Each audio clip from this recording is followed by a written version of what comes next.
Hello there, it's Sev here from Three Counties Motorhomes and welcome to this video guide on the Schaudt LT96 control panel, such as you see here in front of me. And this panel is typically featured in Bürstner and Detlef motorhomes. Now, it's a very simple panel to use, but I'll run you through it nonetheless.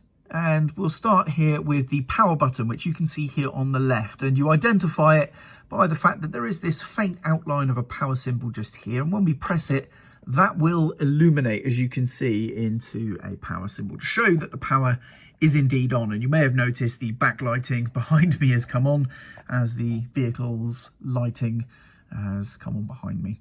Now, in the center of this display, you'll also notice this symbol. This shows the motorhome is plugged into mains electric. Okay, so we are hooked up to AC power. We then have 4 buttons in the corners of the panel. The 2 on this side are for checking battery condition. These ones over here are for checking the water tanks.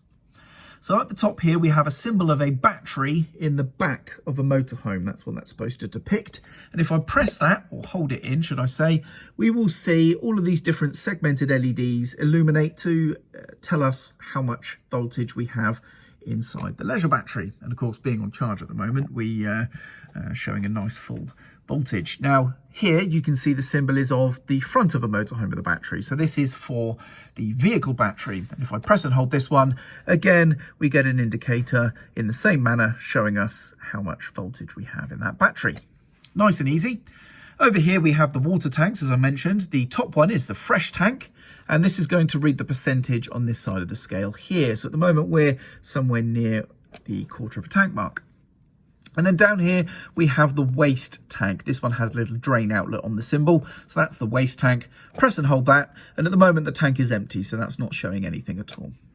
And finally, in order to turn on power to the water pump, we press this button here and it will illuminate, much like the power symbol did, with the symbol of a tap dripping water there. That shows that the water pump power is indeed on. And that's it. That's all there is to this very simple panel. And I hope you found this useful and informative. I'm Sev, and thank you very much for watching.